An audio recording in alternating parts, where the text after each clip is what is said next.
bass fishing. Is it not the best fishing you can do on these lakes? Nah. No. Easiest. Definitely the easiest. Definitely. That's why everyone does it. Yeah. Yeah. Well, what kind of fishing do you do? Panfish. Panfish. Manfish. Man That's right. You know, anyone can throw a lure blind and catch a ditch pickle. Everyone thinks you install a LiveScope and it's like fish, fish. I'll tell you right now, LiveScope has highlighted a lot of things as far as fish activity, fish movement, how they live, where they live, when they move, how they move, all that stuff. But one thing it has not done is put more fish in people's boats. This is a huge argument on the internet, so put it in the comment section what you think. But I'll tell you, the best fishing across the board is right before a storm and right after a storm. Oh, yeah. But what I mean by it is, be on the lake and be like, we got 7 minutes. Yes. And then be on the boat ramp when the rain is pouring, and as soon as that sun peeks through, get on the water. Yeah. The other argument you'll hear is, well, they're prolific breeders. They're prolific fish. The only truly prolific fish I know is bluegill. They'll have 3 or 4 spawning cycles in a year. Mm-hmm. Crappie, it's scientifically proven. People are going to argue this in the comment section. Crappie can go up to 4 years without a significant spawning event. And so what is a significant spawning event? Where the mass of the population goes shallow, spawns, comes back out. Y'all know we come out of a 3-year drought. Yes, I was about to say the weather was. I don't think we've had a notable spawn until this year for the past 3 years. Yeah. Now, that's not to say there's fish that are going to spawn every year. There's fish spawning every year all over the place. That's not, but a significant spawning event, the stars have to align for, and then the attrition rate is so quick. Yeah. Everything eats panfish. Yeah. Everything. So you have this female crappie drops 10,000 eggs. Already only 8,000 are going to be born. Of that 8,000, in one swoop from a bluegill, now we're down to 4,000. Then those 4,000 become fingerlings. They start to venture out into the lake. Well, now we have 4,000 down to 2,000 because the bass just inhale them. Then of those 2,000, how many have just died because of bad whatever? And so then you see how quickly that attrition rate happens. Yeah. You're watching the Cast&Blast podcast. Real fishing, real hunting, real talk. Today's episode is brought to you by Cat Stick, the ultimate jug line.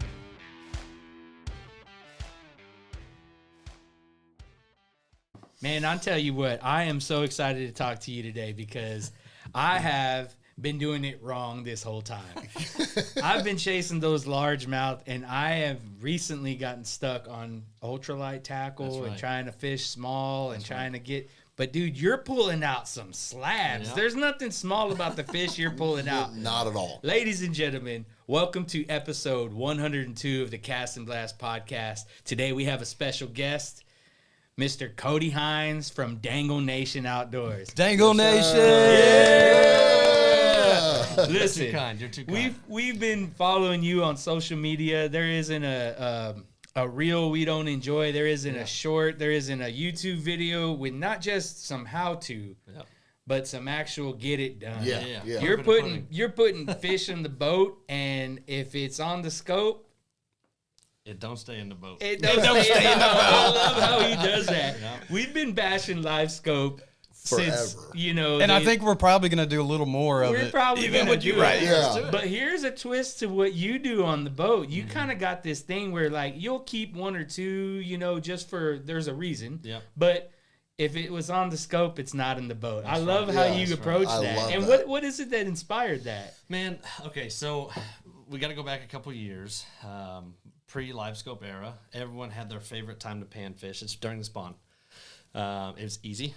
People can go to any bank, any creek edge, underneath any tree. They can catch fish all day. We'll introduce LiveScope, and all of a sudden it became that gap closed. Now you can catch fish all year round. Yeah. Basic math. Everyone's getting, you can see them better. You can do this, and I emphasize you can see them better. Doesn't mean you can catch them. Everyone thinks you install a LiveScope, and it's like fish. I'll tell you right now, LiveScope has highlighted a lot of things as far as fish activity, fish movement, how they live, where they live, when they move, how they move, all that stuff. But one thing it has not done is put more fish in people's boats. You don't think it's put more fish in people's boats? It has put more people in the position to possibly catch more fish. Fair. It's like you go to HEB, there's beautiful women everywhere. But We you're go not to gonna we, always we talk go to to 'em. different HEBs. But you can see them, but it doesn't mean you can interact with them. True. Same principle. And this is why I say that LiveScope is the high fence of fishing. Yeah. Right?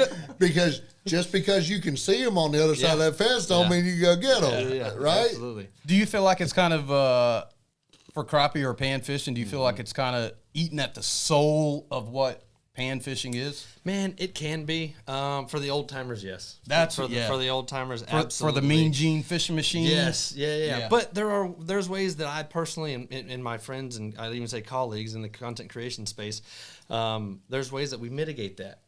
You'll see there's a common practice across the outdoor space that we don't typically talk about what specific body of water we're on or when we're there or why we're there or specific locations. And it's not to be greedy. It's not to be, big-headed or anything. There's a lot of work, time, and money that goes into There is. finding what you call the X. Yes, there is. To finish my first point, the reason we don't do that is because like you have a favorite spot, you have a favorite spot, you have a favorite spot. Well, if I stumble on that favorite spot and then I go in front of my 10, 12,000 people and say, hey, this is the X. Well, now y'all. Now it's I'll ruined make it. for Yeah, everybody. your honey hole is You can being get Judy overcrowded. chopped for Right. that. Yeah, you can get Judy shot for that, bud. Right. So, in lieu of that, that's why I create videos and why I do the content I do, because I'm going to teach you everything I know. I literally do my best to teach everything I know so that the audience can then go to their spots and apply that there. But there is also, yes, a ton of work that goes into finding the X, figuring out where you want to be at, how you want to get there. And, of course, I have tons of videos on that. But it is still a lot of work. I'm going to go back to it. The LiveScope hater crowd thinks you put it on the boat, all of a sudden you know where all the fish are. And it's like, it doesn't work like that. It's like if I gave you a rifle and dropped you in the middle of anywhere, pick Kentucky. King Ranch. Kentucky. King Ranch. The deer, or the King Ranch. Calm down, Charlie. Right. The deer aren't just going to appear. Yeah, you still got to sure know is. where to go, when to go, how to go, what to do, what not to do. You still got to know all that. Yeah. Yep. But there's just a refusal of acceptance, and it's generally from the older crowd. No offense. Yeah. But it is So what it is. LiveScope's kind of just fine-tuning fishing. Yes. It gets you, your skills, knowledge, and practice gets you in the ballpark, per se. I can also see a pro of LiveScope as in far as you're learning fish habitat and where fish are certain times of year. Yes. Yeah. Keep a data record, you know, Yeah, absolutely. We all and do. you're really dialing in on where those fish are going to be Yes. certain times of year. Yeah, Absolutely. that's what we all do. Absolutely. You've learned their patterns. If anything, LiveScope's exposed a ton of old fishing myths, of a bunch of old wives' tales. Okay. So it's showed that there's movement patterns that you used to think were true or used to think were accurate, and they're just not. That's just not what they are. And it's just those wives' tales were brought on by a lack of knowledge. It's just like anything. Oh, this does this because I don't really know, but this makes the most sense to me. And then LiveScope has gotten rid of a lot of those theories and thoughts. Well, guys, we're having a good time here. You can see we're crowded around this table because we all wanted to be part of this podcast. Yeah. We asked Kody to come down to talk to us Yeah. about one thing, and LiveScope was the byproduct of it. Yeah. But really, we're here to talk We're going about- down a rabbit hole. We're here to talk about the slabs you're putting on these boats, man. Yeah. These shell crackers, these, bluegill, Forehead. these The copperheads, forehead. them crappie Yeah, that are the getting big out copper there. nose. Listen, man, we are all kind of following along your journey, but at the same time, man, you make us jealous when we get these freaking big old fish coming in there with You ain't shoulders joking. on them, boy. You ain't joking. Yeah. You ain't joking. I grew up pan fishing, right? That's my bluegill fishing. I will take, and we've had this conversation 1,000 times. I love catfish, right? Yep, that's However, I will take sitting on a farm pond or sitting anywhere, catching bluegill with my kids, filling a 5-gallon bucket or throwing them back, either or. I will take that over anything, any day. An ultralight, a cane pole, and getting after it, bud. the cool thing. I think pan fishing is every angler's first love. It is. Yes. You know what I mean? That's the beginnings. That's the humble beginnings of it. And when you a lot of times I'm guilty of it. I strayed away from pan fishing and went on I'm on a big fish only kick. For years, that's all I wanted was big fish. And now I'm like you, a cat fisherman. I use panfish, bluegill. Yeah. You mean green shad? Green shad. shad, those white, you know. Funny thing Striped about shad, green shad, spotted shad. the funny thing about this is we're talking about, oh, I'm going after smaller fish now. That is not the case for Kody. No. Cody's numbers and size, bro. Tell us about. But that's what's so crazy about panfish, because we go out catching baited catfish. Sure. And you're just pulling them up, but it's the size, Yeah. the Quality number over quantity. Yeah, Bro, but fish but the Cody's- quality and the quality together though. That's where I'm like, damn, where do you find those? Yeah, the fish he catches, my cats don't want to eat. Yeah. They're Yeah. like, nah, that's too big. Yeah. So tell us, man, like, what was it that got you into pan fishing and kind of got you to kind of focus your Man. attention on that? My dad's gonna laugh because he knows the answer. Raj and Real, as some of y'all may or may not know, Yeah. he's my co-host, if you will. He's on a lot of the videos with me. Listen, if you want to know anything white bass fishing, anything, time, location, when to throw, what to throw, how to throw, he is your guy. And it is white bass and hybrids are the sole reason I pan fish now. All through the 90s, early 2000s, that's all we would fish for. Nothing else. White bass, white bass. There's white nothing bass. wrong with There's catching not. a stringer full of white bass. There's not. And when they're running, fantastic. Oh, dude, you can dude. throw an empty hook. It's fantastic. But just imagine all year round, that's all you're looking Yeah. for. It's all I got burned out. And I said, hey, what about these crappie? Yeah. What about these crappie? They're pretty tasty, them And golden he's- nuggets. Yeah, and he's like, I ain't messing with them things. Okay, no problem. No problem. So we went fishing one day, and I said, when we get done with this, when you get bored, you know, when you go Sure, fishing, yeah, at you- some yeah, point, yeah. you're like, all right, Yeah. we're done. I said, we're gonna go check a couple trees. So we went over a couple trees, dropped a couple slabs. Yeah. There it was. Caught the first crappie. Been my gateway drug ever since. Several. I'm hooked. Oh, yeah. Thousands and thousands of dollars later, and hours later, we're Thanks, Dad. yeah, Yeah, right now I yeah. just solely and at first he was so against it. Hey, it's the same thing. That's just panfish. I'm not worried about it. Well, then we figured out just through going how fun it is. The Yeah. fight, you know, it's lost how fun the fight is on these fish. On the would've loved- ultralight Yes, gear. on the light gear. I would have loved to have been a fly on the wall when you talked to him about LiveScope. Yeah, he introduced me. Oh, really? He introduced me. Completely Yes. backwards. Completely backwards. You know, I'm the technical guy and all that. I would love to hear a conversation between Bob Mandel and your dad. Oh, we've tons of them, hundreds of them. Yeah. Yeah. Hundreds That of would them. be a cool Just conversation. ultra knowledge. I'll take just- I'll take Roger Heinze's experience and his word over anybody. Yeah. Well, that's the thing. Both those guys talk, and when they talk, you listen. Yeah. And they're the kind of men that don't say much, but when they say something, you're taking notes. That's when you know? sit there like a sponge and just soak it up. Yeah. For those of y'all that don't know, listening or watching, Bob Mandel is a very prolific guide here in the Yeah. Central Texas area. He is. Interesting fact about Bob: catch and release only. You Mm-hmm. cannot keep Yeah. anything on Yeah. his boat. I But- almost booked a trip with him Yeah. You to found go that out? smash, Yeah. and then I realized that it was can't all keep catch it. and release, and I was like, But man, I kind of want to eat these, yeah, you know? one of the main reasons a lot of people don't know this is Bob is also integral. I would probably say the main reason that our local lakes are stocked continually. Absolutely. Oh, yeah. He is Parts he's doing with conservation fantastic. and numbers and data and all that. I mean, Yes. heck, I mean the fishing reports. Half the fishing reports Yes. in Central Texas are coming from Bob. He's got his own. He's got his own spinning. Yeah, the whole MEPS. lineup, whole lineup. Yeah. He's got a whole MEPS Yeah, he's lineup. got a whole MEPS lineup. The dude. mall heavy, Yeah. all of it. and yeah. they're all barbless, which They're- is super cool. They're fantastic. Yeah, so. no, Bob's a great guy. So, But I wanted to ask you a question because I bet there's some listeners and some viewers that are hearing this and watching this or whatever. We're saying the term panfish. panfish, yep. What qualifies it? Why do we call them panfish? It Good fits in my question. skillet. Yeah. Well, honestly, I don't have the technical answer. That's actually a fantastic question. think that's- I don't have the technical answer, but based on just research and being in the industry Sure. and around it all, it genuinely is that. It's the edible, quick, portion-sized fish, and it's typically bluegill, shellcracker, copper nose, crappie. Those families of fish that are pan-sized. And fish. you can pretty much throw that whole fish on a pan and serve and eat. Yes, Oh, that them is the them that is a crispy very, very common practice. And to be just honest- score the fish and cook it. Those panfish are the best tasting freshwater fish. I think we talked about Period, that doc. before. Period, And I'll doc. tell you, coming from the guy who makes a living on crappie fishing. Bluegill, the best eating freshwater fish there is. Period. Thank you. Period. We asked the experts and the experts spoke. Man, listen, I am fascinated by the fact that, you have the edge on the water, LiveScope. You have a boat that's outfitted for the ultimate crappie adventure.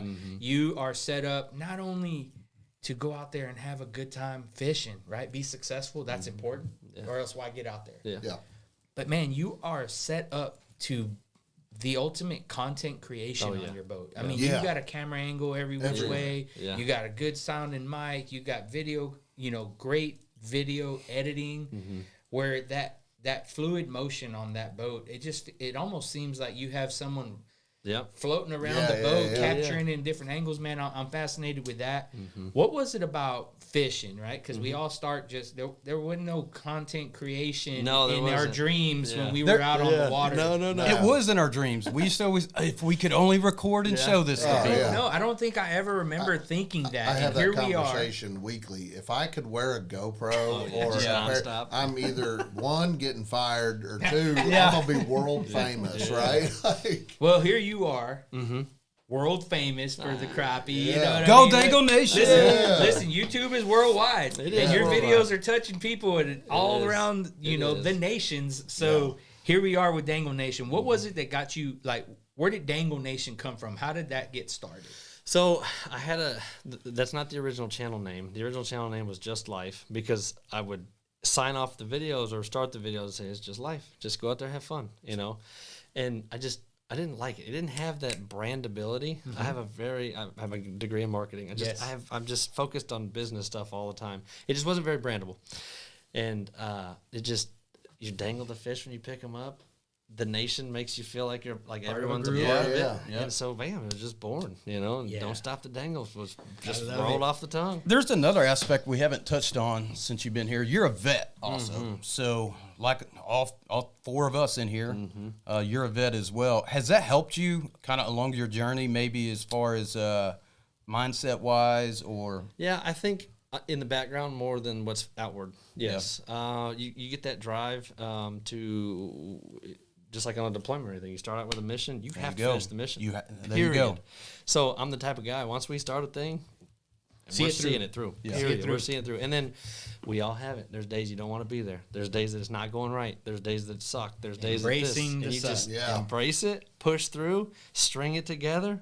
Some of my worst videos, and what I mean by worst is I filmed them and I'm like, man, everything went wrong today, but I have to put a video out. Have been some of my best performing videos. You never know. So you don't. That's the thing with social media. Go ahead. I'm glad you hit that, man. I want to talk a little bit about something we don't get a chance to talk about on this podcast, and that's with other content creators in the sense of, man, I don't think a lot of people really know the grind. Well, the grind is never going to get appreciated, right? Because unless they go through it, they can't respect it. Correct. So behind the scenes, there's a lot more going on. Let's talk about what happens after that video gets posted. We haven't even tapped into how much work it takes to get that video on. Yeah. But let's talk about the reality of the things you have no control over. Sure. You got no control over how many people click on that video, how many people watch it all the way through, how many this, but you have control over the effort and the consistency that you can put into it. Yeah. Man, I've seen some of your videos that have, blown up. And I want to ask you that I haven't asked you off camera, and none of this is. Did you think that particular video, and you got a hand select few that you could probably think of right now, right? Did it dawn on you that video was going to be the one? Because you just said the ones that you didn't think were going to be were successful. Yeah. And then the ones you do, and you're like, man, this one's a banger. It's a fire. This one's going to blow up the internet. Yeah. Tanks. Man, it's so discouraging. Yeah. No, I there's only been, admittedly, there's been one video. When one of the premises of my channel is to educate. I teach and educate as much as possible. So one of my biggest videos is specifically how to use LiveScope. It's the most sought after. All of my comments every day, I get a comment. This setting, this setting, this setting. I knew that video would probably do good. Other than that, no. You hit the nail on the head. You're like, this was so pumped. The music's right. Transitions are perfect. This flow's good. You put it out. 800 views. Okay, sweet. And then there's videos. One of my best videos, we were on the way to Indiana. Yeah. See family, and we hit the pyramid, and the Bass Pro Pyramid. Yep. And I was like, man, I don't have a video for this week. One of the coolest places in the world. It is. It is fantastic. But I was like, man, I have a video this week. I don't know anything. And my wife, she was like, just go inside and tell people what to buy. Yeah. I was like, that's not going to work. And she's like, just film it. When we get to the house, we'll see what we got. Whatever. If I filmed it, bro. Crushed it. Yeah. Rock it. That's exactly how our producer put me onto a viral video. I called him FaceTiming from the field one day. I was just out there dove hunting and kind of scouting and doing some stuff. And my boy Ace is like, yo, what you just told me on FaceTime, that's a reel. Yeah. Make it happen. I turn around, make the reel, upload it. It went viral. Yep. And I'm like, how do you know these things? Some people have an eye, some people don't. But at the end of the day, we have no control over what takes off, what flops. Yep. Yeah. But I can tell you this, for all 8 of you that are following us, and I appreciate that. That's the kind of just signed off. Yeah, that's the kind of stuff that we are always fighting. Going, man, I really hope that this just reaches our reach and it gets in front of those. Like, we got no control over that. That's the weird thing about any type of outdoor content creating is there's a ton of people doing it. Yep. And what you think may be really cool video or something super intriguing, it's not that intriguing. Right. And if you just do something simple, people are like, that's what I want to watch. Less is more. I think when you figure it out, you let me know, and then we'll all copy what is it? Carbon copy that thing. But I have, as you go, you learn stuff. You know, I'm closing in on. I have hundreds of videos on the internet, so I'm getting that gap closer, smaller and smaller and smaller. I'm starting to figure out what kind of works, what doesn't work, what people do and don't want to see, and then it changes. It changes every 2 years, and then titles and stuff. So we're getting there. Yeah, that's good. All of us are. If you can figure out how to keep that corn feeder going. Oh yeah. So let's talk a little bit about that. You see, just here recently, you posted a reel at a corn feeder. Yep. And that's what a lot of people don't understand about the Cast and Blast lifestyle is there's no off season. There is not. You know, you're not just fishing around hunting and hunting around fishing. You're doing it both, and you're doing it all the time. Yep. That was refreshing to watch you go through a lot of the pain that we go through. I know, I seen that. I swear I was watching your video, and I thought it was one of ours. Yeah. Like, the only thing missing was you being drenched in sweat. I was. That's right, we're white. Yeah, I love see that. it as bad. Yeah, I love that because I we're just sweat and then just like frustrated. And what'd you figure out for that feeder? Nothing. I still don't know. If you're listening or viewing, please let me know. So what's happened is, last year, same feeder, all of it went bad. Rain got in. I figured out there was the way the solar panels mounted. There's a hole and it was just dripping in there nonstop. Well, now here we're in El Nino now, the wet year, which is Spanish for the Nino. The Nino. Yeah. I want to see Chris Farley doing it. The Nino. But now it's kind of consolidated itself to just the neck of the feeder. So I think it's condensation. Yeah, that's what everyone's saying. Yeah. And I got to say, you're a better man than me. Desiccant packets. I thought about that. Big I have them in my boat. I thought about throwing one in there. Desiccant packets or talcum powder. But the problem with the desiccant packet is it's going to eventually hit. Suck through the corn. I don't want it to get stuck in the motor. Oh, man, just double. I'll put a cage on the inside. That's what I'll do. Yeah, a cage. Or I'll hang it from the lid. What am I talking about? Yeah, you can do that. The Velcro strips. You can put it midway down. Velcro to the Velcro to the top of the motor. Perfect. Oh, then you're going to have to figure out how to keep the raccoon hands out from grabbing that desiccant packet. We crossed all those. So I read some of the comments on there, and some of the comments were, social media. Yeah. Y'all are some monsters out there. Some of you people are some monsters that comment. I got to hit on them comments, but go ahead. I'm just saying, like, you came back very. I'm not going to say elegant, but you came back, Eloquent. Yeah. That's what I said. So demure. No. So demure. But you came back in a nice way. Where sometimes we have a hard time. We'll get a nasty comment. We'll text each other and be like, "Dude, I'm about to blow this guy up." And trust me, they all go in the group chat. Okay. They all go in the group chat. Hey, we need to get them on the group chat. Yeah, they all go. But here's the thing, man. I'm a religious fella. I don't know if y'all are. And I try to live my life as close to the word as I can. And I know we all have bad days. Yeah. And 9 times out of 10, they go on there, they comment some craziness, and I'm like, hey, you know what? You didn't have to comment this. And a lot of times they'll go, you know what, and delete it. Or they'll fire back, and my favorite part of the day starts. Yeah, there you go. That's where we're like, man, I'm warmed up. Yeah. I can't tell you how many times I've had something wrote out, Oh, and delete then it. I'm like, Yeah. So what I do is I'll write out the big bolsterous reply, Yeah. and then I'll lock my phone, and then I'll go do something. I'll come back, and I'm like, Think about it a minute. yeah. because you got to remember, it's on the internet forever. Ever. So they're having a bad day. Don't match it with a bad day unless you have to. I like to kill them with love. Yeah. And these guys laugh at me I because just like to kill them. he just wants to go in on them. Joe wants to go in on them. I'm getting warnings from both of them about like, hey, I'm about to blow up. I'm going to Iran. embarrass this You person. stopped me the other day. I know, but Now, stopped me the other I day. will say, chronic negative posters, yes, they get it. Yeah. After 3 or 4 videos, I'm like, okay, I'm gonna Yeah. blow your spot up. Dude. yeah, Moreno. we got some. We all do. But you know, What? Oh, go ahead.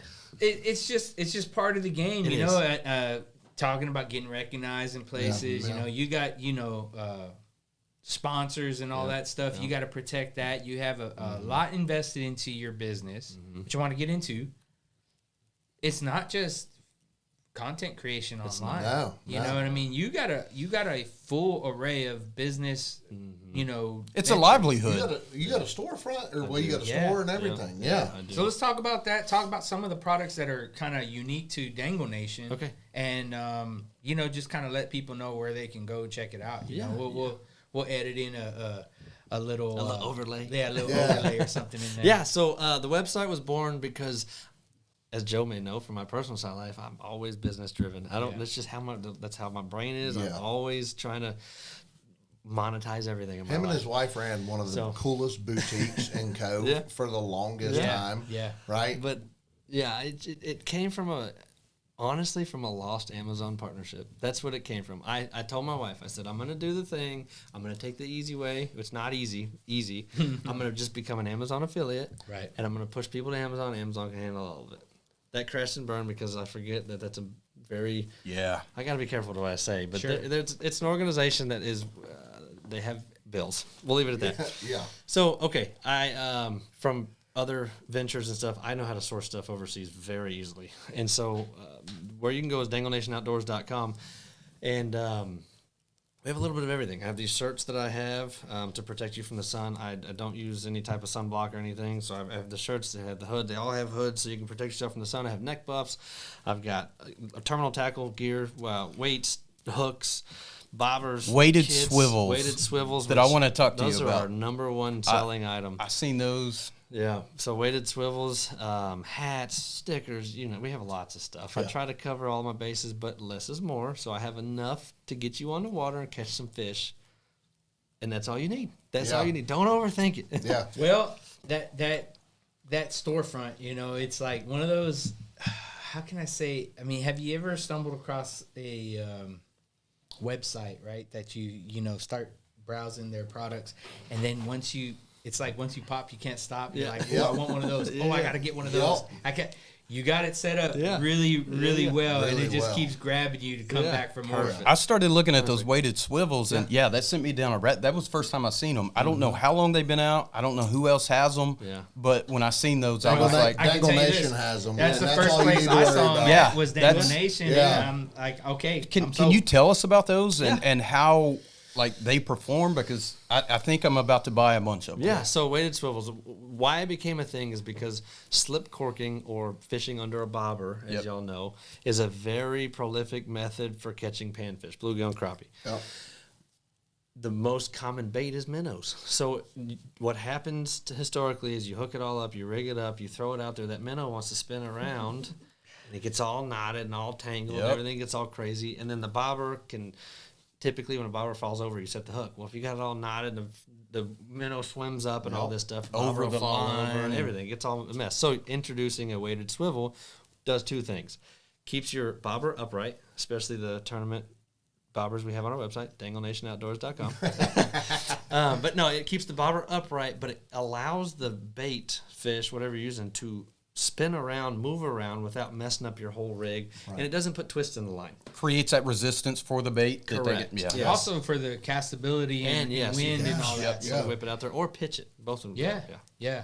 I mean, all that's, if you guys want to check that stuff out, just go to some of his YouTube videos and see that stuff in action. I mean, that's the best way you can actually, it's not just selling it and saying, hey, good luck. Yeah, it's like, watch me slam and these. they're not just for panfish. I mean, weighted swivels are good for like Carolina rigs, stuff like that. You can use them bass fishing or catfishing. Yes, they use How do they hold up in saltwater? Very well. All right, they're made for both. They look so perfect for some of the applications I do down there, and I should have brought some. Yeah, I'm with you, man. I think we're gonna stop. Yeah, I think so. Yeah. I like how you said keep it simple though, because I feel like not in all outdoor stuff, we're getting very we're leaning towards technology so much, and we're forgetting the basics. And there's some small tweaks that you can do to the basics that blow technology out of water sometimes. I like the simple. Yeah, there's most people don't know this, that my first passion, my love, Joe knows this, is duck hunting. I have been duck hunting for decades. It's like my drug. He is not a duck hunter. He's a duck murderer. I think he'd give duck a run for his money. There was 230 days in this past season, and me and my buddy tracked it. We hunted 219. So what? Based off of the weather and everything, that's pretty we hunted a lot. There's like 215, 219 somewhere. You got a rod in one hand, a shotgun in the other, right? No, so but. Keep it simple. People always ask me, how do I kill ducks?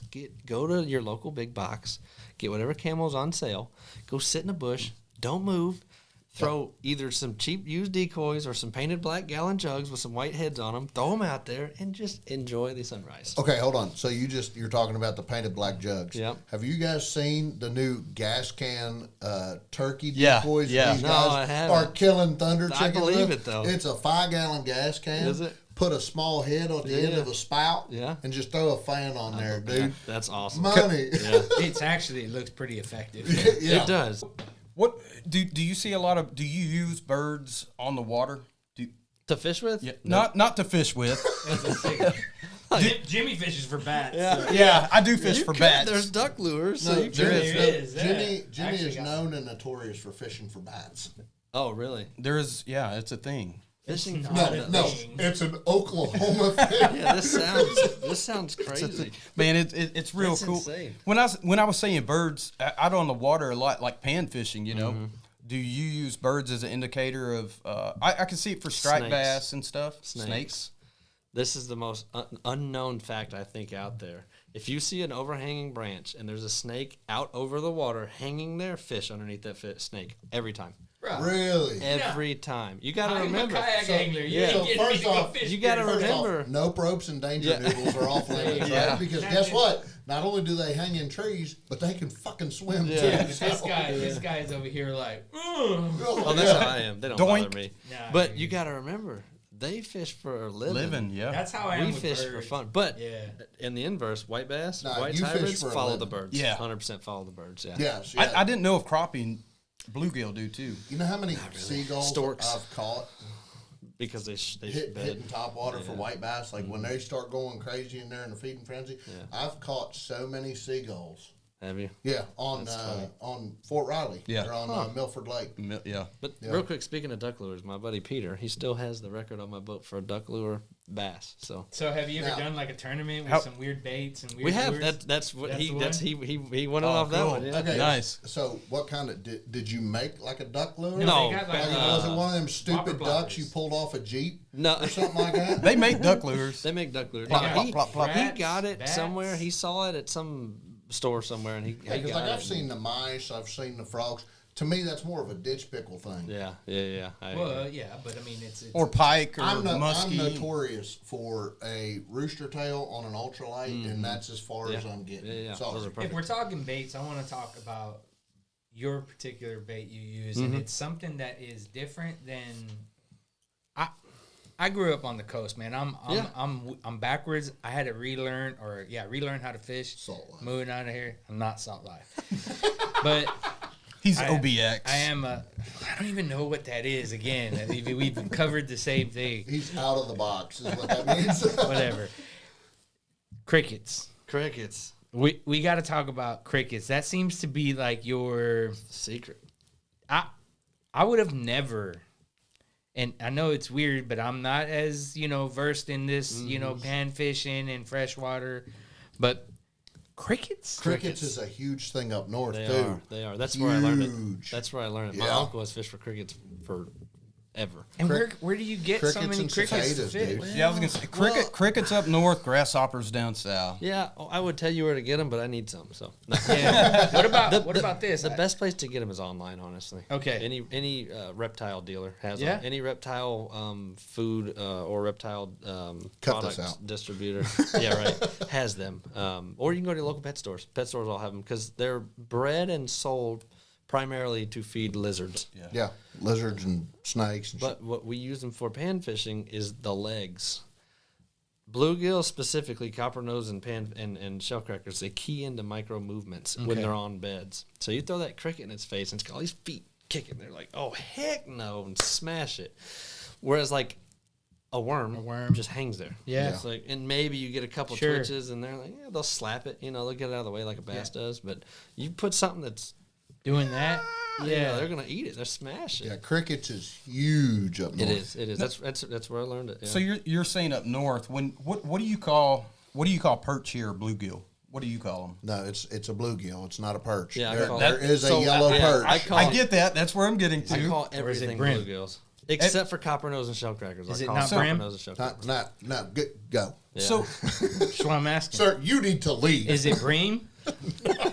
what do you call them? And that's We call them perch. perch. They're just all perch. So It's they're, all- they're- yeah. yeah. I mean, when I got here I in didn't 2000, start calling it bluegill until I got here, and people were telling me I was pulling out bluegill. so when I I got- started calling them bluegill up north and stuff too. That's when No, a perch is its own fish. Well, don't forget, Right, There's but- a ton of people up north that call crappie white perch.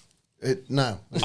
I mean, a Dr. Pepper's a Coke in Texas. Yeah, well, They're guess all what? Cokes. A Yeah, Mountain Dew's yeah, a Coke. correct. And You guess know, what? When it what kind of comes Coke to- do you want? And That's when right. it comes to catfish, everything's a shad. But that's besides the point. Yeah. to you. Up north, there is yellow perch, right? And I grew up catching them on Lake Erie or the Maumee River, stuff like that. Colder bodies of water, Yeah. deep bodies of water.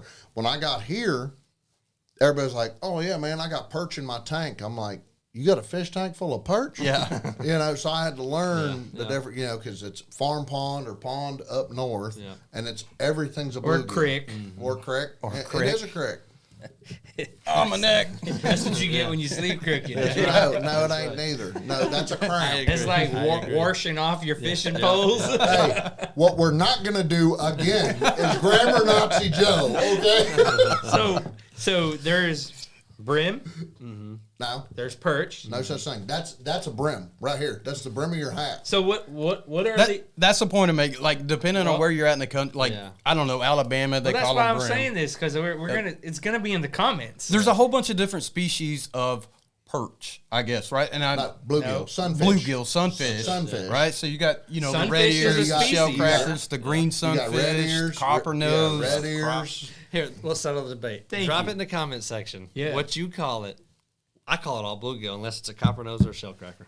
Okay. What about a red ear? from the guy. I mean a red ear. Red ear is a shellcracker. Shellcracker. That's a shellcracker. So Okay, but guess what? It still don't matter. I'm gonna call it what I want. That's and right. the grammar Nazis over Yeah. here Yeah. are I'll still tell you what I'm gonna gonna do. I'm gonna put it all on a cracker, and I'm gonna eat it. That's right. That's right. Since we're talking about putting things on crackers and eating them, what is your favorite way to eat this fish? And I kind of left that really open because you're gonna Well, hold on. say, Which bluegill or well, crappie? that's why I'm gonna leave Yeah. it to him because you're probably gonna have your species, and then you're gonna have your way you like it, Yeah. right?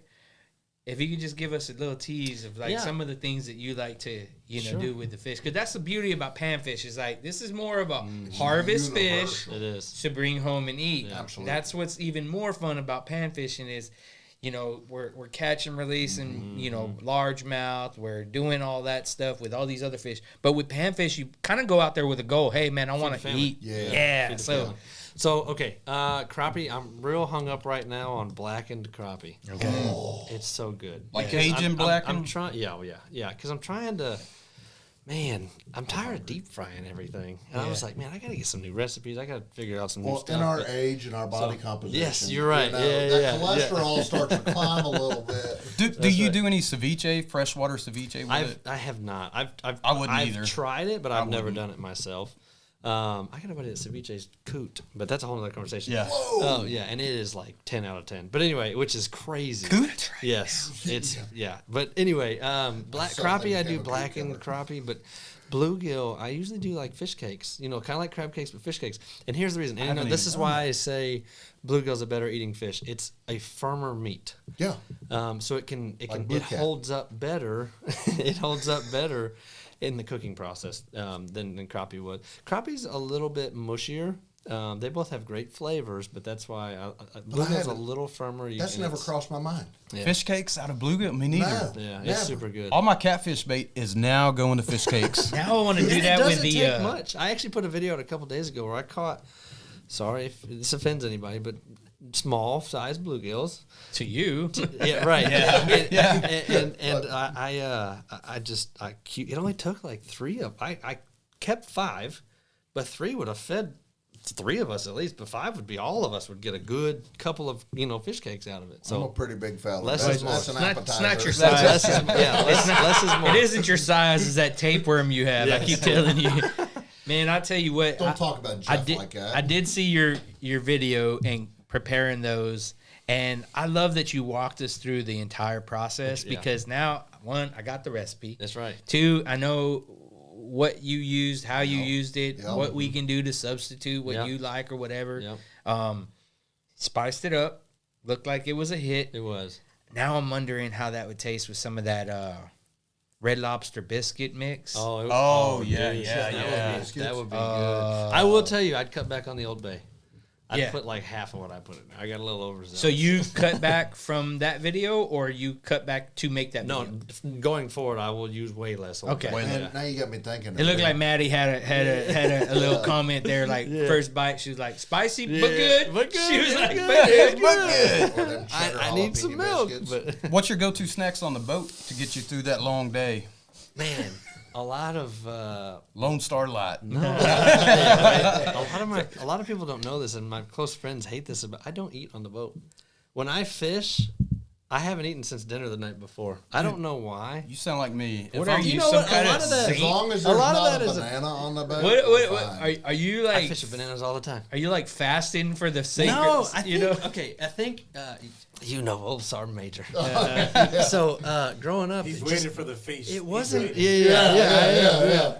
No, I just, growing up, we never had, not because we couldn't eat, we just never ate. And I think that just over the years, I don't eat until So that's after your the lake. discipline now. It's just, it's Yeah. just. You're used to ground and pound and knock Just it out. get it done. Eat when we're done. Yeah. I don't, I get that. if I have to bring, now I'll tell you, religiously, as soon as I get off the water, apple Danish. Really? Yeah. Religiously. That's interesting. And it's That- even It's better. that victory Danish, Yeah, right? if you Yeah, throw, we used to do apple pies. Apple pies That or was a like our beer. victory That's- for hunts. Oh yeah. Yeah. So it's even better if you put it in the oven, as we call it. Throw it on the dash. Throw let it the on sun the dash. cook it. Leave it there the whole day. Fun, apple pie. I had a whole little mini series on my channel early on. When we would travel, I would rate like Portnoy. I would rate apple yes. pies. Oh. Yeah, I love man. it. But yeah, so on the boat, usually nothing. Okay. Unless the kids are on the boat. Right, yeah, correct. Then my wife handles. Then it's everything, Uncrustables and Yeah, cheeses. it's just like, Oh, but hey, listen, no toes on the boat. That's my rule with my kids. No toes on the boat. And what do I Okay. mean by that? Nachos, Fritos, Doritos. No that's why your toes boat on is the so. boat. That's why your boat's so clean. Yes, Okay. no toes on the boat. They I know that. thought he meant nobody's barefoot. I was going to say, well, no Crocs for What me. about Oh gorditos? shit, no toes. I have 10 of those. Because then we can't get off. Ben mentioned how clean your boat is. Like, it looks like it's never on the water. How many days a year is that boat on the water? Average? I know it changes. I typically go 2 to 3 times a week. 2 or 3 times a week. So out there that often, you run into very many dangerous situations.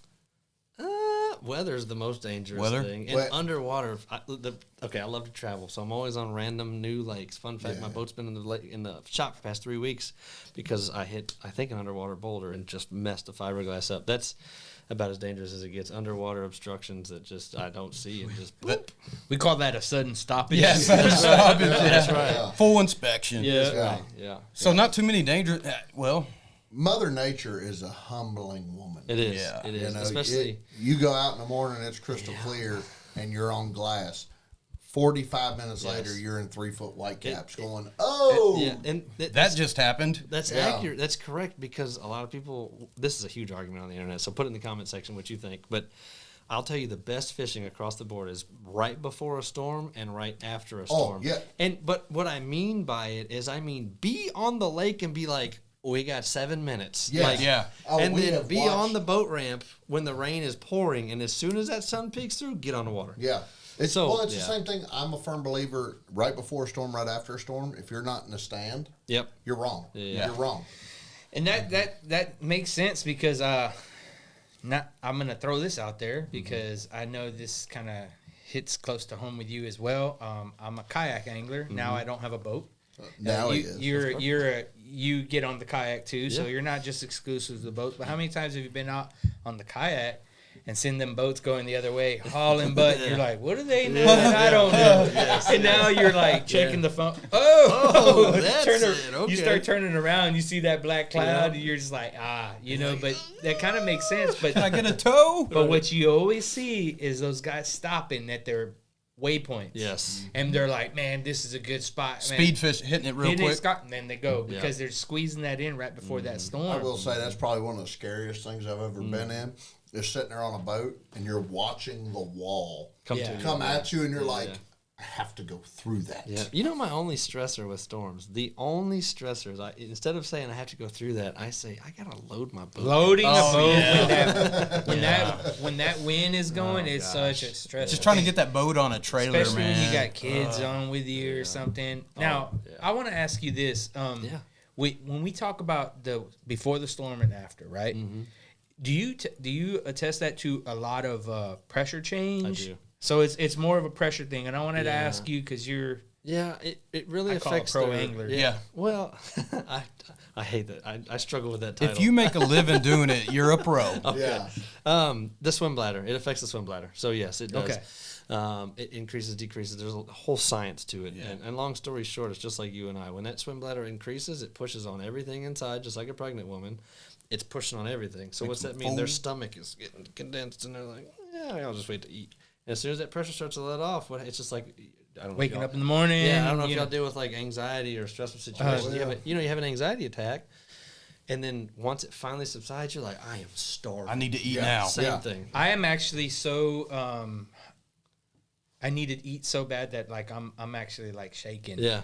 And it's not the anxiety anymore. It's like my like blood sugar feels like it's low. I feel like I gotta It's your eat. swim bladder. Right. That's what I'm gonna say from here on out. It's your swim My bladder. swim bladder's acting up again. But no, to answer your question, yes, there is a physical science to why fish react the way they do when it comes to pressure. It's not a myth. No, it's just like barometric pressure when it comes to birds, Sure, like turkeys and stuff like that. Yeah. It's Now, is there anything that, I say panfish, bluegill in particular, I've seen you using what Joe calls the COVID baits for them also, that they tend to like those as well. So a bluegill will eat almost anything. Are you talking about like the koikis and all those Yeah, weird things? Yeah, the more appendages, little leggies. The more they do look like COVID. They do. They do. But Yeah. the more appendages, the better, I found. Now, this is with what I call champion bluegill. We're talking those 10, 11, 12-inch copper nose. That's a big bluegill. That's a legit measurement. I'm not making that up yet. They've seen them. That's a trophy. I've been on Havasu and seen. Oh yeah, bluegill so from- you've seen them, yeah. Oh. Yeah, so the more appendages, the better. And to go back at the beginning of the episode, you talked about catching them. It's not, a lot of people think, okay, bluegill, just go by a dock or a tree and just drop a hook and catch them. There's a lot more science to catching big. Yes. Here's the Big the turning point of the podcast. Yeah. It's one thing to talk about catching big fish. Talk to us about the science that makes you successful because you're pulling out 16 numbers inch crappie. and sizes. Yeah. Quality and quantity. That's pound what, and a to half me, bluegill. if I go pound for pound, what stands you aside from any other person on YouTube right now, it is 100% the numbers of size. Yeah. It's not just I'm putting a lot of fish in the boat. These are you're in a unique. There's a deal when you catch a trophy fish, right? Yeah. Any type of species, but when you're pulling out a stringer full of a limit of trophy fish, whatever. There's only one other person on social media that I've ever seen that catches them like you do, and it's that feller from Florida, and they're fishing them lily pads all the time. Oh, Kissimmee Special. Yeah, Kissimmee Special. Yeah. And he pulls them shell crackers out down there. I'm not kissing you at all, but yeah. You got to move the beard out of the way. I quit. Yeah. No, the Kissimmee Special. He's the only other guy I see catch fish the way you do. Yeah. So are you asking where to find them, or what kind So Yeah, where's your spot? no, Yeah, right. let me ask you. Yeah. Okay, let's help me out. What are you looking for quality fish like that? Habitat. Numbers and habitat, but I'm moving through the lake and just the sun's going down, I need to grab a tree. Actual living habitat that these fish want to stay and live in, and it has a lot to do with the lakes too.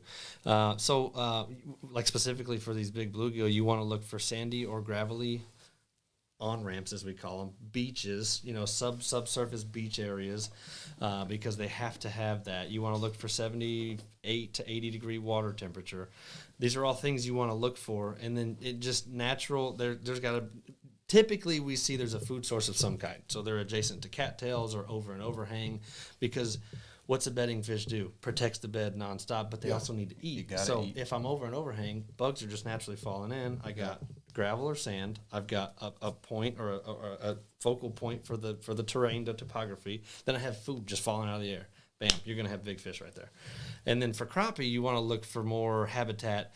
They like to sit low. Crappie are like deer. They'll push the fawns out first, kind of hang back, kind of look around. What's going on here? So instead of envisioning a wood line in a field, stand it upright. You got your fish. The little fish usually on the outside of any type of topography or any type of brush pile or any structure like that. Your bigger fish are going to be down in that structure, down on that structure, down in the mud.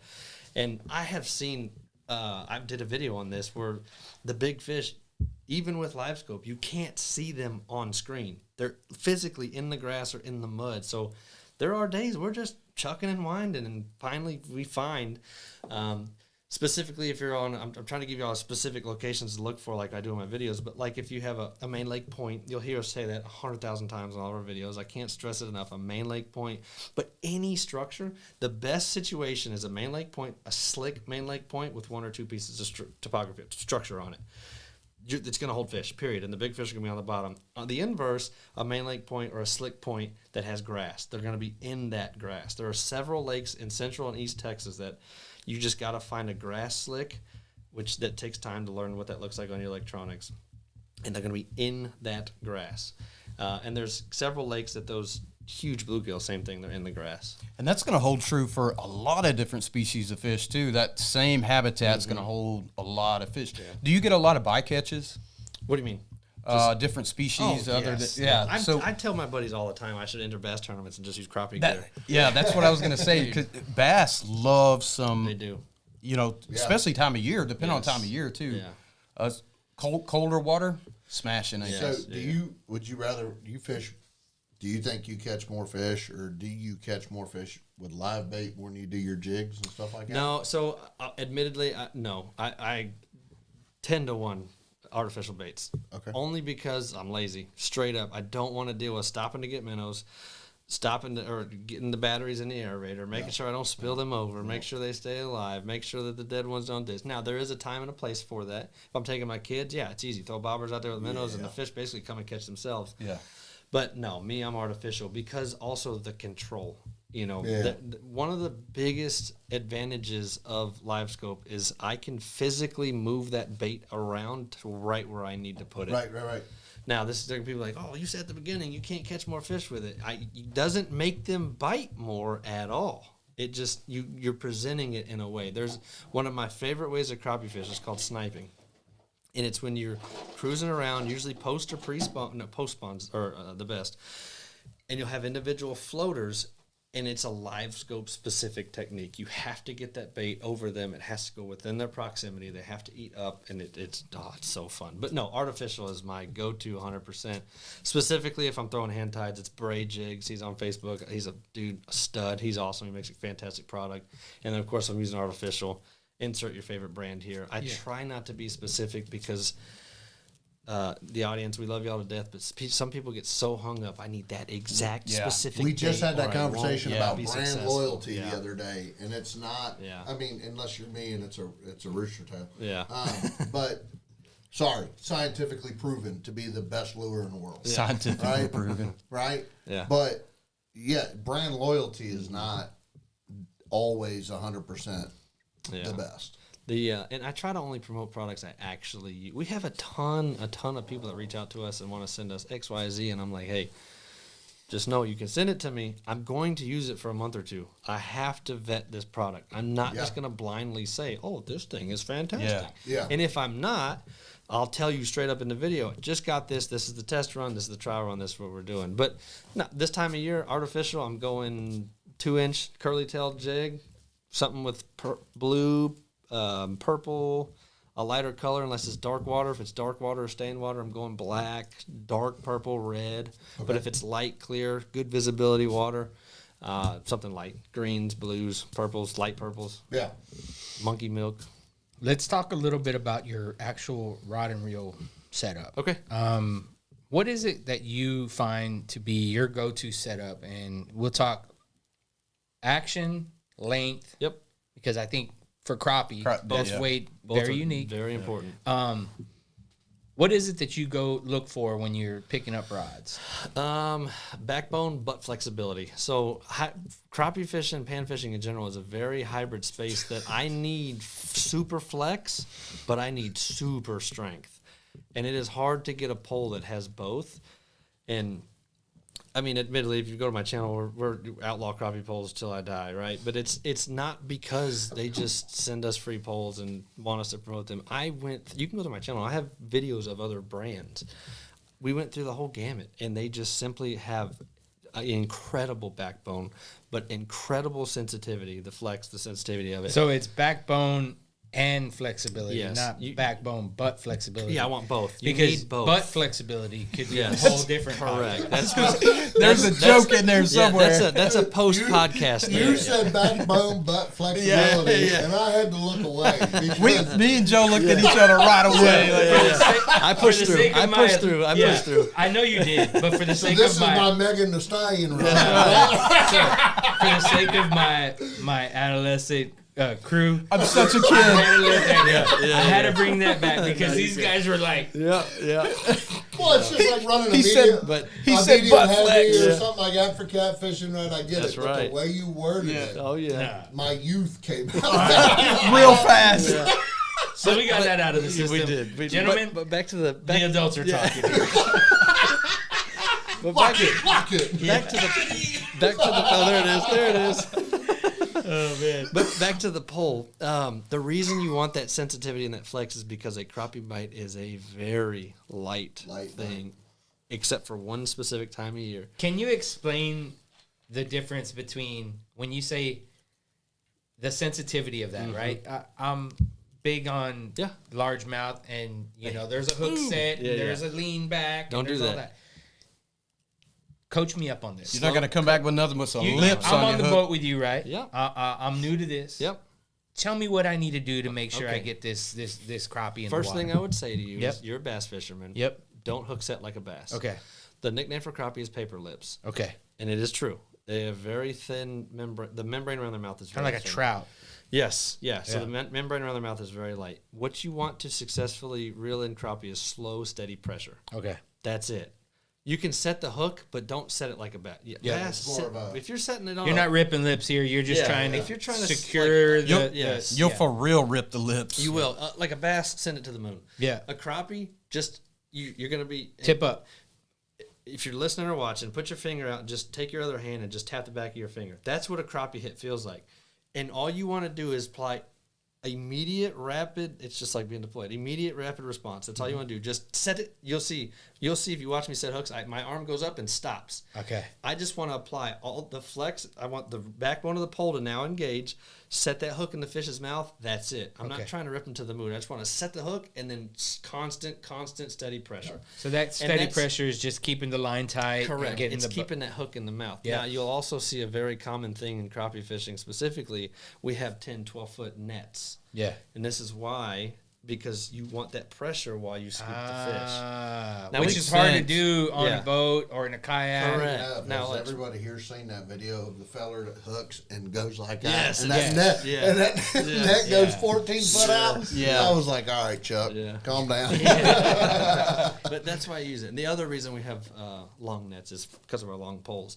Now, the length. You talked about the length of poles. The length depends heavily on the year and the style of fishing. There are guys that fish with 10, 12, 14-foot poles nonstop. I'm not one of those guys. I like to fish brush piles a lot. But spawn and post-spawn, you're going to want to use a 10 or 12-foot pole. Reason being, they're on the move, they're skittish, they're trying to get back to their summer homes. So fish have adapted, in my opinion. If you stick your head underwater, I mean it, if you stick your head underwater near a LiveScope, near a hummingbird, near a Lorenzian, you're going to hear the tick, tick, tick, tick, tick, tick, tick. I think the fish have adapted to that, and they know that noise. And so when you have this it's just like us. You're alone in the woods, you hear a noise, you're like, well, I'm not going that way. Let's go home. Right? I'm going to go this way. Unless you're Jimmy. Right. So the fish are the same way. You get one individual fish, he's gonna skedaddle. Yeah. This is where 10 and 12 and 14-foot poles come in handy. You can see them on the screen. Now you can reach out with keeping enough distance, because also you have to contend with boat slap if it's a windy day. There's a lot that goes into this. Yeah. You can reach out, lower that jig, kind of hang it, hit it, stick it, reel the fish in. And then on a flip side, on a different panfish, you may have a thumper in the boat. That's right. Yep. Yeah. You know what I mean? Yeah. Oh, yeah. And then if I'm like casting, if I don't do a lot of casting, so like with bluegill, or if I know there's a brush pile up on the bank, I'm going to use just a normal pole, 6-7 foot pole. Yeah. And I've seen you just kind of like pitching and doing it. Yeah. That's the other thing I would teach you. We would spend, when I take people fishing, the first like 10, 20 minutes I spend getting you familiar with LiveScope, because the most common problem with LiveScope is the screen is facing you, but in real life it's going away from you. So people look at the screen and they cast like, I can't see my bait. So their immediate response is to turn the pole left and right. That's doing the scope's only 7 degrees. That's all you get. So the screen is showing how far out and how close you are. You going left and right is you're leaving the field of view. Correct. And then the next thing I would do is teach you how to pitch. Yeah. You don't need to cast with crappie fishing. You don't need to. You can, but you're way more effective with pitching. And I'll tell you the reason. Once you get really good at it, you can float that jig above the water surface, and I say this when I set it in the water. If you cast, you hear that, and you can see the older, wiser fish hear that, gone. They take off. Yep. Wow. Or if you pitch and you stay right above the water surface and just kind of float that and just kind of little entry, big fish don't get bothered by it. So it's a lot like bass fishing in the sense of presentation matters. But a lot cooler. But way better. Yeah, absolutely. No, I mean, I'm sold on it, man. I mean, I'm watching your videos and I'm just like, dude, I've been doing it wrong this whole time. No, there's 100 ways to skin a cat. And it's so different to me because, full disclosure, like the first freshwater fish I pulled out of Stillhouse was crappie. Yeah. And It's one of the worst lakes, I think. And I pulled it out and I took a picture of it and I was like, hey, man, like, is this a good bass? And it's like, dude, that's a crappie. And that makes a good taco. You know what I mean? Really like, good taco. Dude, it was a 12-inch or so. That's a great fish. From my first crappie or whatever, I was like, damn, if I would have known, I would have taken it home, this and that. But I've never gone back targeting it. You know, I've always kind of get on the water. Except for when we would go catfishing. Yeah. Now that was kind of going after bluegill, right? Yeah. Right. And that's what you've both taken kids fishing. You see how happy they are when they're just pulling bluegill and shit out.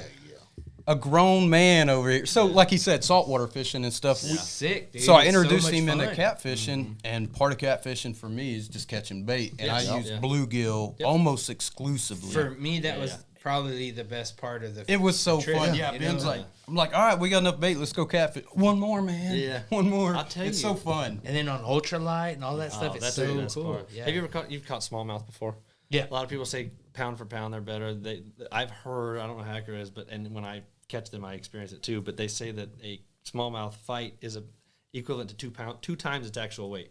So Yeah. in other words, if you have a 2 pound smallmouth, you think it's a 4 pound fish. Sure. Yeah. Yeah. Champion copper-nosed bluegills are the same way. Oh, I can't wait. You hook into those, you'll think. I mean, you have a Magnum on. Don't get me wrong. Yeah. But you'll think you're pulling up a 4 pound bass. That's what's crazy. They are Imagine incredible. catching a 10-pound bluegill. Like, Dude. pound for pound, 10 they inch, fight. yeah. So, 'cause 10 pound. Imagine if they, Oh, I'm just saying. I was gonna say, like, I'm like, where do they have Yeah. those? And have a salt. Yeah. Havasu. Yeah, they do. Look, 'cause I mean, I'm just saying I've a caught some double-digit monsters. bluegill to be Yeah. crazy. No, so I've caught some solid red ears Oh, up yeah. in Havasu, down through Yuma Proving Grounds. Like Yeah. we have caught some absolute monsters out there. But have you caught 50? White bass, yes, Because this man is doing 50 yeah, I know. at a time. 54 head. And he's talking about them coming out with shoulders like this boy can dance. Yeah, dude. When your fish has a neck, Yeah. Yeah. right? It's insane. They look like that it's funny. kangaroo in the picture, Yeah. like squirrel. Bro. That's right. They do. They So do. his fish are coming out. It's funny because one of our ways that we cull these bluegills is literally, can we lip it? If That's not, what put I it was. back. It's so funny you mentioned that. I was gonna say it's like you're not supposed to like be able to lip Yeah, we lip them. bait Usually fish. holding them, yeah. I mean, it's bait fish. And I'll Unless, send unless you're Mallory, the Mallory, Yeah. she holds her crappie in her mouth. Yeah. That's Right. Yeah, but they're out here like lipping Yeah. them and they're hanging. Yeah. This We'll low. I'll send some pictures in. Y'all can overlay them right here. Yeah. They're Yeah, we need 'em. Yeah. Fantastic, yeah. So now that we've talked about numbers, we've talked about species. Let's talk about size. Okay. What is it that helps you find them big old doormats, man? Rapid elimination. This is one thing that the LiveScope has brought to light is I can pull up on a brush pile and in about 15 seconds tell you these are all 10-inch fish, these are all 12-inch fish, these are all 18-inch fish. Wow. It takes 2 seconds. And I can, the inverse, you'll see, my dad hates this. He's probably laughing if he's watching this.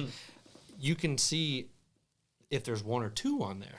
And that's my problem. I'll see the 1 or 2 14, 15, 16-inch fish, and I'm locked in. Being stuck. Locked in. That's what LiveScope does to you. Yes. That other, yeah. Spend 8 hours Yes. on one fish. Whereas if you go fishing with him, let's go. Cast 3 or 4 times.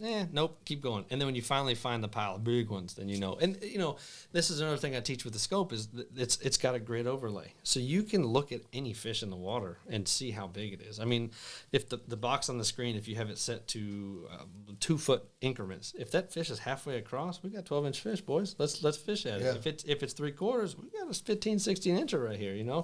So. That helps a lot. It does. That is a very LiveScope centric thing. Yes, that's how.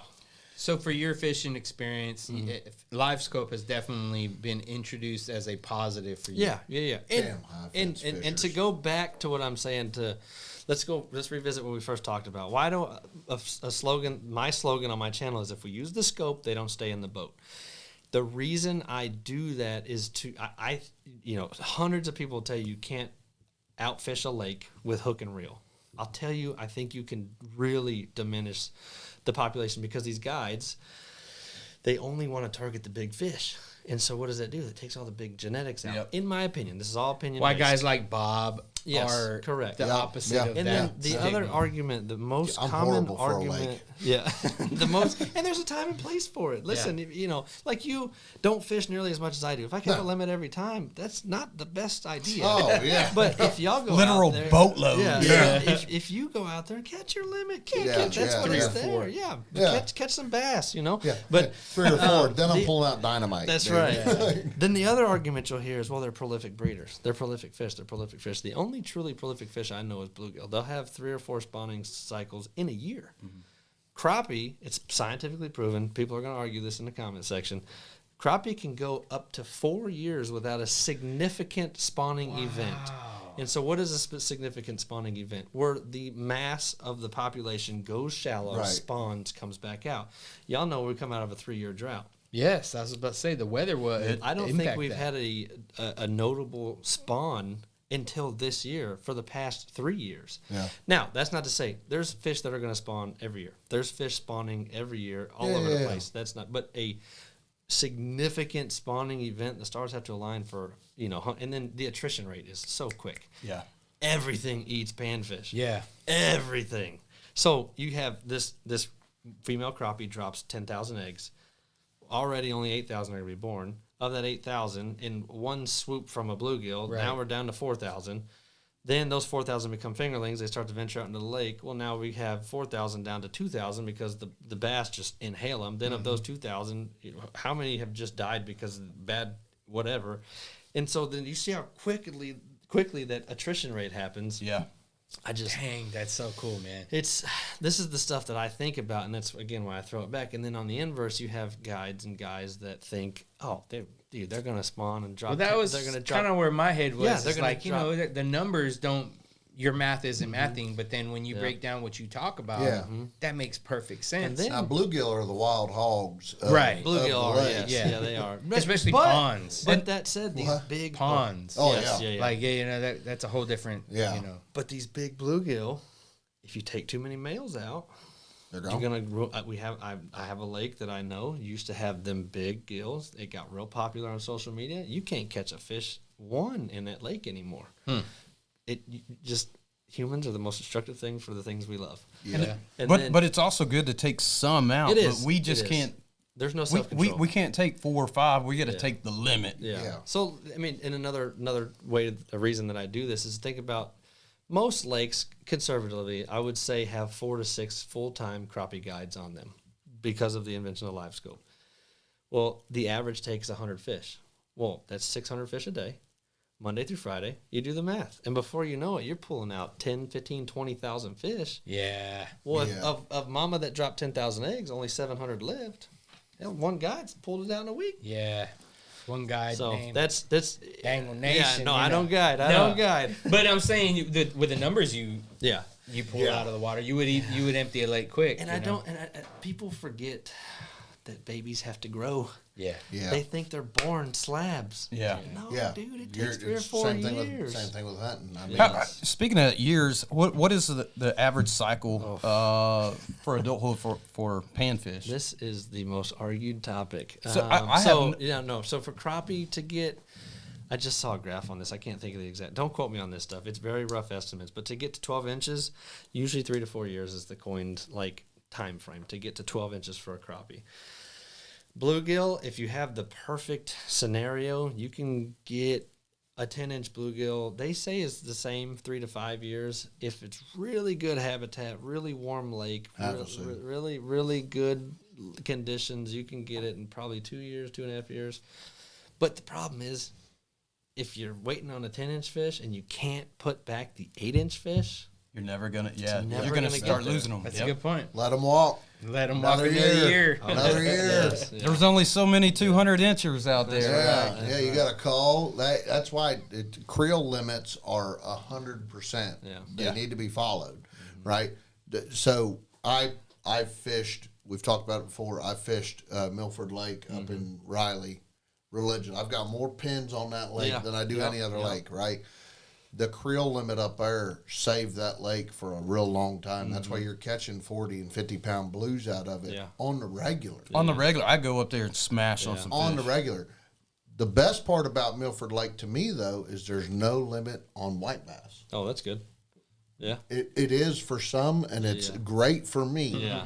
right? Because I'll go up there and fill a 120 quart cooler in a day. Yeah. I'm not joking. Yeah. But creel limits and actually following that, because I mean, guys like Kody, right? I'm sure there's some biologists out there that would love to sit and pick your ear. Yeah. Right? Them wildlife biologists and all them guys that put all that work in and actually pay attention to this, and you just heard holy shit, I'm having a stroke. It happens every episode. Me too. Kody talk about. Pay attention to your limits, and just remember, you don't have to smash a limit every time, right? You don't. Yeah. Catch the limit. You don't have to keep the limit. Yeah. Now, don't get me wrong. If you're feeding your family, go catch a limit. Like there's rules in place for a reason. But what I hate is you see these guys pull 100, 150 fish out, And you and I, we all know they're going to go home and eat 20, 30, 40 of them. Put the rest in the freezer. And it's going to get freezer And burnt. in 2 years, they're going to be like, oh, it's freezer burnt, toss. Yep. Who likes to clean 150 fish? Nobody. That's the other. That's That's like, the other reason I don't keep fish. Like a lot of them end up. I've been with people that's done it. We go and catch a limit, and you're like, dude, I've cleaned 20 fish. I'm done. Yep. I'm done with the rest of these. And I'm like, That's dude. bad. So I have a rule of thumb kind of with me and mine is each person gets 5 fish. Yeah. So we have, with crappie, I keep 8. 8 will feed my family. Yeah. See, and that's something I see in your videos is like you say it, it's known. We're gonna catch this many fish today because this is what it's gonna take for us to eat. Yeah. And I think that's so educational because there's a lot of people that go out there and they think, well, I'm going for food and I got to get this much, fish. Yeah. When people can see not only the numbers that you say, this is what it takes, I'm bringing it home, cook, catch, eat. Catch, clean, and cook. Catch, clean, cook. Yeah. I don't know where I was going. Water to table. That one, whatever. And then they see it and they're like, okay, he's not lying. Like that's a meal. I can do that. It's educational because now they're not going out there and making those same mistakes on the water and overtaking and over harvesting and all that stuff. So I love that you do that. The thing that most people overlook is that a fish is double-sided. Yeah. So they think, oh, we're getting 25 fillets. No, you're getting 50. That's right. Yeah. And if you keep 50 fish, you're getting 100. Yeah. Yeah. I don't know anybody who eats that much. There's restaurants that don't sell 100 fillets in a week. Yeah. There's one main reason not to keep that many fish is because when you keep what you're going to eat that. Yeah. You got an excuse to go back. That's right. It's time to go back. You guys can remember. Just remember this: Monday's left side, Tuesday's right side. That's right. That's all you remember. That's right. Now, again, full disclaimer: I'm not saying don't keep a limit. Yeah, and neither are we. We're just saying you don't have to every time. This is just my beliefs and my part because I am using a mechanical advantage. I want to do my part to preserve the resource for everybody. Yeah. And unfortunately, I feel Texas Parks and Wildlife is a little bit reactive, not proactive. I would love to see a slot or a reduction in limit, but y'all are going to crucify me in the comment section now. I would love to see that. That reminds me. It's fact. It's fact. It's proven fact. You have to have a slot limit or a creel limit, right, in order to maintain what you want. But Joe, you're a fascist Nazi that's trying to take my rights away, Joe. Poacher Joe says. All right. That's right. No, I'm serious. Yeah. I just talked about Milford Lake. You want to know why you catch 50-pound blues? Don't tell me what to do when I'm out fishing. It's my boat. It's my body of water. I do what I want. Listen, your TED Talk's over. That's right. I think you're right, Kody. Like Texas Park. Well, I'm a fan of Texas Parks and Wildlife, and I'm not saying nothing bad about them. But no, me either. What I'm saying is a lot of those biologists, they spend, they'll spend 30 out of 31 days a month in an office. You're on the water 3, 4, 5 days a week. Yeah, You're just kind of out there more than you are in emails and books. The reality is they need you guys. They need you guys. They need you. They need your dad. They need the Bob Mandels. Like the other thing I'll say is I have physically watched some of our favorite lakes just go down in quality and quantity. But same thing, of those 30 days in a month, 29.5 are focused on bass and sherrilunkers. I don't know how to get it on their radar because everyone believes that it's such a prolific fish. And I'm like, it is, but it's not. It's got a cycle just like everything. Well, it's part of an ecosystem. Yes. It's not just the ecosystem. It's the money maker. It's part of an ecosystem. If all your bluegill and crappie were to leave right now, then the bass are gone. Yeah. And I will say, I think because all the catfish are going to eat them. I mean, that's why. Yeah. I think also just another caveat. I think that in the near future you will see the crappie tournament trail kind of fire up like the bass trail is now. It's become such a interested sector of freshwater fishing that I think that you'll see more publications and more coverage over the sport, which is good and bad. Well, we can get started by having you guys follow Dangle Nation. Yep. And make sure that channel blows up. And when that channel blows up even bigger than it is already, because it's got its following, trust me. Yeah. But let me tell you, I have a feeling that he's absolutely right. He hit the nail on the head. This is going to be the next thing because I'm watching your videos and I feel like they're the right kind of video. And I hate to say this because I want your videos to be super successful, but they're the right kind of videos to make and ruin a sport. Oh, I agree. Because people are gonna get. You get where I'm coming. And on top of that, inspire others to do what you're doing. Well, on that's top of that. it's too. It'll be too much inspiration. Double-sided. Like it's like is, I'm hooked, and now I'm doing it. And now you're gonna be out there fishing, doing your content, and there's 6 boats around you That's doing right. the same thing. No, you're not wrong, and that's why, like what I said at the beginning, let's just go back to. That's why we respect people's spaces. That's right. I travel. I fish a new lake. I try to fish a new lake twice a month. But I don't ever say where I'm at. If you can figure it out on the Good video, for you. then awesome. Go get it. Go get after it. But I'm not gonna publicly just be like, oh, I'm on X. And That's respect for the game, man. It's respect for your privacy, respect for the game. I'm not going to tell you where I'm hunting. Yeah, And it's the same thing. And the locals, the people that fish, Correct. you know, their local lakes, they get blown out by content creators all the time. It's so disrespectful to do that. I am very notorious. Like if I go somewhere and eat a good meal, I won't post it until I'm an hour gone. Yeah. Right. Yeah. Like I'm very notorious for that. Only on the grounds that one, I don't want 150,000 people know where I'm at. Right. Yeah. But that's just the way. I'm completely the opposite, man.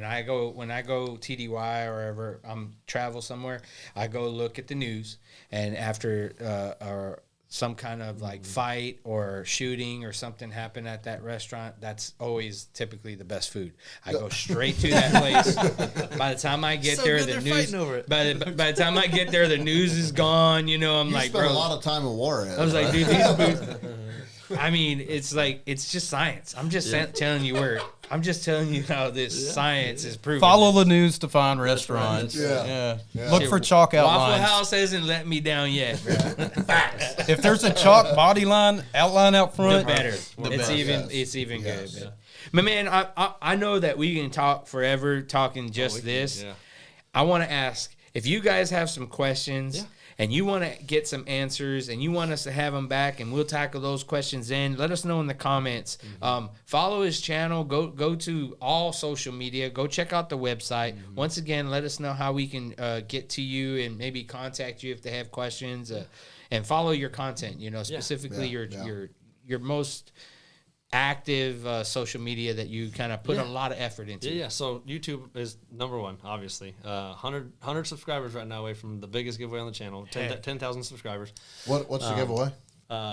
Several. So there's a guided fishing trip with my buddy. We're going to pay for another guided fishing trip. Fishing poles we're giving away. It's just a bunch of stuff. 10,000 has been my destiny, my goal since I started the thing. I was like, if I get to 10K, that's hard. It is. Some people do it in like a year. Some people do it in 10 years. We're dangling the wrong things on YouTube. That's what we're doing. So YouTube's number one, but most active would be Facebook. I know it's like the younger generation's like, So Facebook, my Instagram is linked to it. So if you message the Instagram, I will get the message, but I'm not as active on there. And then TikTok, both those. Yeah, post every single day. If you're a content creator on the rise, this is just some game for you. Post every single day. What? Not to take a break? No. Every single day you have to be putting something out because it's a very busy platform. All of them are busy, and you have to stay at the forefront of people's minds. So any of those, message me. I'll get back to you as fast as I can. Just keep in mind we get a lot of messages. Yeah. We all work for a living. Now you said this earlier. You don't guide. I do not guide. Okay, don't contact him for a guide. Yeah, I tip my hat to guides. Now he knows guides. I know lots of guides. If you want to get a trip in a specific area, let me know. I know between our Outlaw network and just networking in general, I can put you on a lot. Now you mean outlaw fishing rods? Outlaw rods. Yes, outlaw rods. Yes, outlaw crappie poles. That's it. So you can find them at fishoutlaw.com. Yeah. So man, our subscribers are gonna think outlaw fishing something different. Or outlaw rods. I've been waiting for the whole podcast. Again. No, yeah, that's. But any of those social medias, yeah. Right on, man. Well, I hope you had a good time. Absolutely. We're gonna send you home with some swag from the Cast&Blast crew. I know you brought some stuff for us, so I'm gonna be rocking the Dangle Nation shirt on the kayak, man. That'll be cool. I think it's just kind of reciprocal, like showing each other support and stuff. I appreciate it. I know our producer Ace. He's new to the fishing and hunting game. He's just been a longtime friend and served with us. He probably has $1 million worth of game that he picked up today. Ace, ain't that right? Yeah. Dude, I'm locked in, man. I'm ready. Yeah. Let's go get that kayak or the boat. Yeah. Well, Both. Speaking of which, man, maybe we get out on either one. By the way, I'll take you fishing. No. No. If y'all want to go, no. What I'm saying is, I don't guide, but I'll take you fishing. Yeah, like, yeah.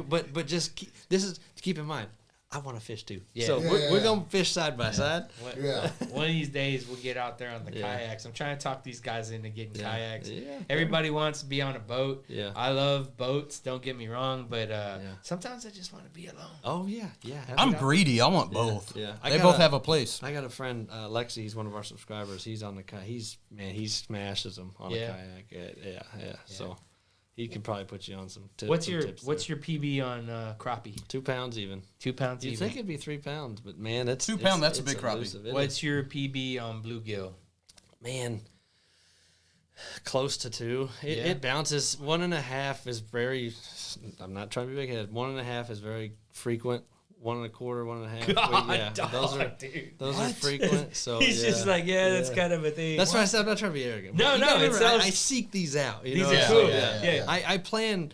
You know, it's funny when. Sorry to get on a tangent here, but we have group chat and all that stuff, and we'll plan a trip. Me and my dad, or me and my buddy, or whatever. Yeah. We'll have this whole. It's like it's a Warno. You're Yeah. planning the whole thing Sure. out, right? Anyway. It's a whole outboard, all this stuff. Yeah. And then I'll get done. I always laugh, and I'm like, I put LOL. All of this $60,000 boat, $70,000 truck, $10,000 electronics for a 2-cent fish. And the cool thing about your PBs, and we're talking about, like, he's just like, about a pound and a half, whatever, it's frequent Yeah. when his bow, his mast or your center T-top, console T-top has marks. Yes. Where he's like, Yes. this is my most, Yeah. this is 10 inches, this is 12 inches, this is 14 inches. Like, he just holds it up. It's like, I already know this is. Yeah. Yep, there's the verification. But look, it also, if you're listening and watching, it depends on the body of water.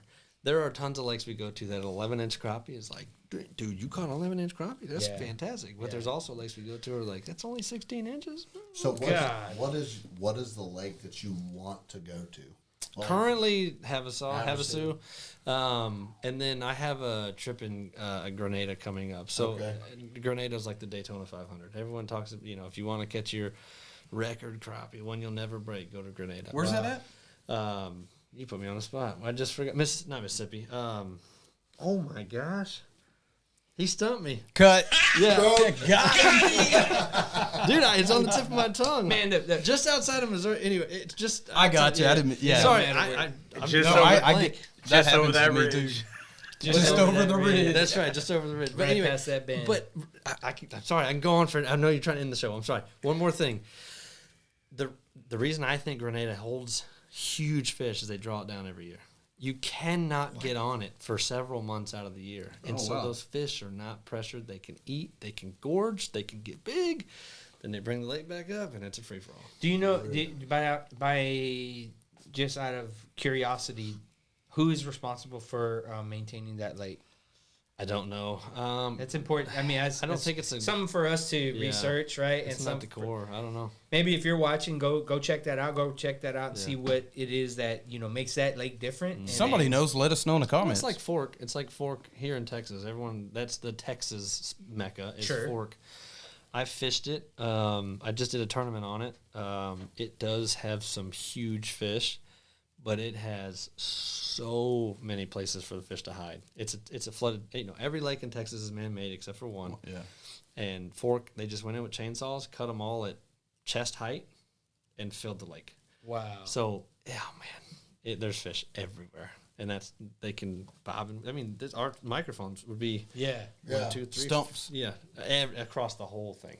It's insane. That's exciting, man. Is that where you messed the boat up at? There's a lot of lot of wrecked lower units in Lake Ford. There's a lot. If you drain the lake, there's lower units everywhere. Well, man, I really enjoyed having you today. Like I said, we can pick your head for hours.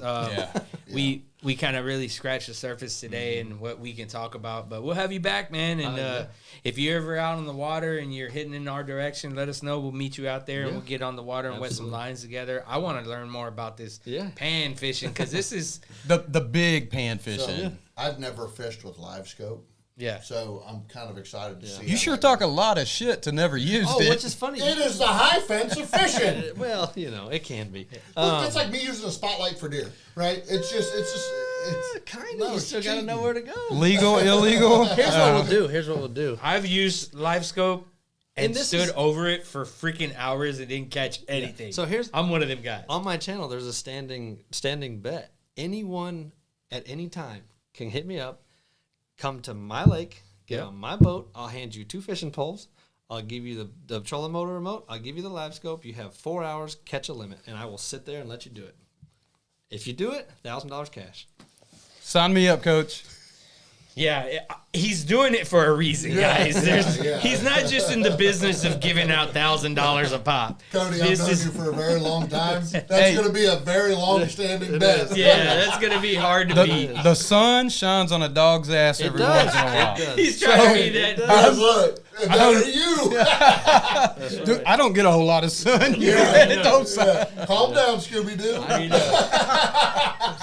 Guys, I hope you guys enjoyed this, man. We had a good time, man. It was a pleasure. Yeah, thanks for coming, Cody. Appreciate it. Thank you so We'll much. get out there. Maybe Jimmy will have a shot at that $1,000. That's right. We'll be there on And you kayaks don't to film it. You don't need live sonar to catch them. Can I up the ante for your boat for your bet? Yeah, what you got?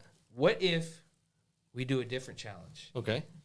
If they don't get that limit, they owe you $1,000. No, you know what's most important to a boat owner? They owe me not $1,000, a Gas. full tank of gas. That one's even better. Yeah. So Gas is expensive. So Cut me. $1,000. Yeah, that's what I was gonna say. So cut me out then. So Cody's boat is diesel. Man,